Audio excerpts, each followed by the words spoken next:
Hello and welcome, Rangers, to the Morphenomenal Reviews. I'm Joe, here with me is my co-host Dan. Hello and greetings. Today we're reviewing Season 2 as a whole, and the first 3 episodes of Season 3, but we're grouping that with Season 2. So this is essentially everything from the Mutiny up to Ninja Quest or the movie. Depends on which one you prefer. We're not going to get into that right now. This part of the series is probably my favorite in all of Power Rangers history. There were episodes I didn't much care about. Storybook Rangers, I've got mixed feelings about. The Wild West episodes, I despise. History episodes are never one I care for. Although the Green Ranger versus White Ranger stuff was really good. The Mutiny, everything with Lord Zed throughout this season was just fun. Yeah. And he had great screen presence. He was threatening. I like that he had consistent tactics and that they did pay off. We saw the villain win some, lose some. We saw the heroes win some, lose some. And it's we saw leading up to a big plan that he had. Yeah, to a big climax. I found that I also really liked the character development throughout the season for all the characters. The growing weariness of Jason, Trini, and Zach is very evident in universe in terms of the writing. The 3 were burnt out. Even if people don't want to think Jason he was burnt out. He couldn't carry on the fight. He needed time to rest. The entire matter of failing Tommy several times wore on him and kind of traumatized him. Whereas you've got over with the Stone Canyon trio, they brought new life into the series. They were very energetic. Mm-hmm. And it's impossible, I think, not to love them. Because Walter Jones lost the dynamic personality he had at the beginning of the series. And that has to do with how much they were working him. Yeah. Poor guy. When we had a character like Aisha or Rocky show up, all this personality and life and vigor. It's like Rocky filled up Zach's shoes in that domain. And I'd argue he more than filled them. Steve Cardenas didn't just, in my opinion, fill up the shoes left by Zach and Jason. He cast his own shadow, I would say, over future Red Rangers. I'll be honest, guys. I know Rocky has his detractors, has his fans. I fall in with his fans. I consider Rocky probably my top 3 favorite Red Rangers of all times. I honestly can't understand any of the criticism leveled at him. I found that he had more screen presence than even most of the Mighty Morphin Power-Rangers characters. I found him very distinctive as a character and in terms of personality, which is more than I can say for some later season characters. I mean, the Blue Ranger from Lightspeed Rescue. I can't remember his name. I can't remember his actor. I can't remember anything about him. I think his name was Chad. Oh, yeah, okay. Then you got Aisha. She is probably my favorite female ranger of all times. She had spunk. I just like her line in the movie. Desperate times call for desperate measures. And now you have Kim. What are you doing? Taking care of business. I just like how she's the one who got just worked up and annoyed with Ooze, and it's like, I'm done.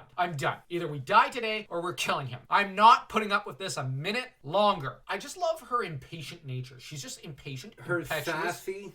Yeah, she's very sassy, but when she's given a modicum of power, I do like she got a little drunk on it. Remember that episode with the fire safety issue? She got drunk on that power. But I like how she said, "Oh, I gotta grow up." Initially, Kim was like, Aisha's right. This is my bestie. Don't you talk smack about her. But eventually, Kim was like, you're getting out of hand. At the same time, her fighting style, I like how she fights like a berserker. She's very aggressive, more so than Rocky and Adam, and even Tommy. Mm-hmm. And it's interesting that Tommy frequently falls back on relying on Aisha as one of the primary fighters of the Rangers. So that I would argue Aisha is someone who, honestly, in Season 2, Kim just shines. This is her time to shine. And boy, does she have a lot of episodes, but they're great. Speaking of shining, you have Billy. Oh my gosh, I love his episodes. How he has developed a bit of an aggressive fighting style of his own. In fact, there were a couple of fighting scenes against putties. He looked like he was having fun. Billy was showing that he was getting frustrated with just being thrust into the position of Mr. Fix-It. He wants to be taken seriously as a ranger. That was with Aisha in the fire safety episode. Yeah, and he's like, I am a good fighter. I am no longer Mr. Scrawny Nerd when I started out. He's supposed to have been fat. In universe, bulked up. Although he was always the actor was always bulked up. To give David Yost some credit. Got really annoyed and worked up. And I like the initial friction he has with Aisha and Rocky. With Rocky, he's annoyed because Rocky's just wanting to play around and Rocky just wants to have fun. But then at the end of that episode, when Rocky makes the right choices, there's the seeds of a friendship. And then in the next few episodes, there's a strong bromance that develops. In a few episodes, I got the sense that I got the feeling there's a slight crush on Aisha, but I don't think she noticed him that way. But then again, Bulk and Skull had a huge crush on Aisha, and she didn't seem to notice. Yes. She doesn't seem the most observant on that. And I think it has to do with the fact that she doesn't think of these guys as men. She thinks of them as siblings or something, or as her babies. She has a strong maternal streak. And speaking of her maternal streak, you have Adam, who she treats like her youngest baby. Much as Johnny Young Bosch has criticized his character in season 2, saying he didn't have a personality. Oh boy, did he have one. He's very raw in a way, in that he takes everything everyone says seriously. If someone says something insulting to him, it really strikes close to home, as what happens with Bulk and Skull once or twice. He really seems like a hardcore romantic who is trying to hide that side of himself because he's scared of rejection and he's scared of girls laughing at him. He has a lot of insecurity. Yes. And one of the beautiful things about Adam as a character is seeing him grow from this insecure, shy, frightened boy into the confident, badass young man that he is in Turbo. You've got Aisha, Rocky, even Billy. I like the fact that initially in season 1, Billy was this shy, insecure boy. And now in season 2, he's the confident and he's cool-headed badass. And he's helping to mentor this shy, insecure boy. Well, he also mentors Rocky, but I noticed Rocky mentors Billy. There's a good exchange there. Adam is also mentored by Tommy and Kim at one point, as it seems like Tommy's really trying to get Adam out of his shell. I notice in the scavenger hunt episode, the Green Ranger episode, where Green Ranger returns, Tommy's really trying to reach out to Adam and pull him from his shell. There's a reason why Lord Zed targeted him for like 3 episodes straight. Trying to bear down on his insecurities, seeing him as the weakling. But thanks to Tommy and Kimberly and Aisha and Billy and even Rocky, Adam stopped being the weakling. Yeah, we've talked about every character at length. Oh, right, Tommy. I would argue doesn't get as much character development as what people might think.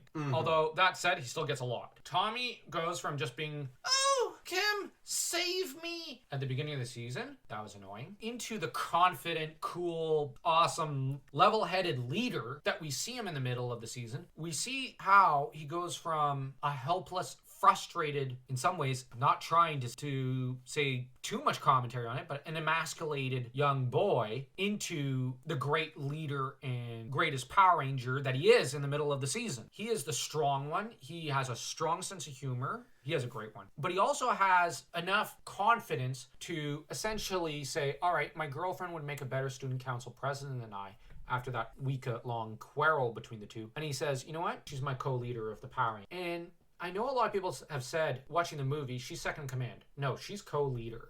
You can tell in the movie, the two give out orders at the same time, a lot of the time, and they never contradict each other. It's part of the reason this team is so strong, but it's also fascinating because there is never a team afterwards that has 2 leaders. And when they've tried to test out this kind of thing, the leaders always bumped into each other and it fell apart, and it has not been successful. As seen when the Galaxy Rangers tried it with Mike, Kai, or Leo, when they actually had to go with Leo eventually as the sole leader, because whenever the 3 men would try to co-command, it was a disaster. In Mighty Morphin, it's fascinating because Tommy and Kim balance it out. They're boyfriend and girlfriend, and they're co-commanders. And it just speaks to the maturity and greatness of both characters that they were able to do this. And both came out looking good. Their orders after that one episode wherein they fight never contradicted. The other Rangers often defer to Tommy and Kimberly. Every time, yeah. Quite frankly, this is my favorite season of all times. All my favorite Power Ranger episodes are in this season, and I always kind of considered the 1995 movie essentially the season finale to this season. Although I'm separating it for the sake of reviews, as it should be reviewed separately out of respect for the fandom. One thing I like about this season is that there is more of an overarching story. Yes. Season 1 there was, but it felt much more episodic. Absolutely, I agree. As to the villains, they got a bunch of character arcs. Zed and Rita got long arcs. Even Finster kind of got one. Yeah. Although Finster's not terribly bright. But no. He's He's been sniffing too many of the fumes of his alchemical lab. But let's rate this season. I'm gonna say it's a 4. Yeah, between this season and these good episodes, the movie, very hard to argue. Yeah, there's only a few bad episodes this Oh, season, yeah. but I'd argue every season has them. The overall, compared to painting, you do need some of those oopsie moments, some of these little imperfections in order to complement the overall perfection of the piece. Like I said, this season's perfect for the most part. Much more complete, much more organized. Yeah, than any other season. But just as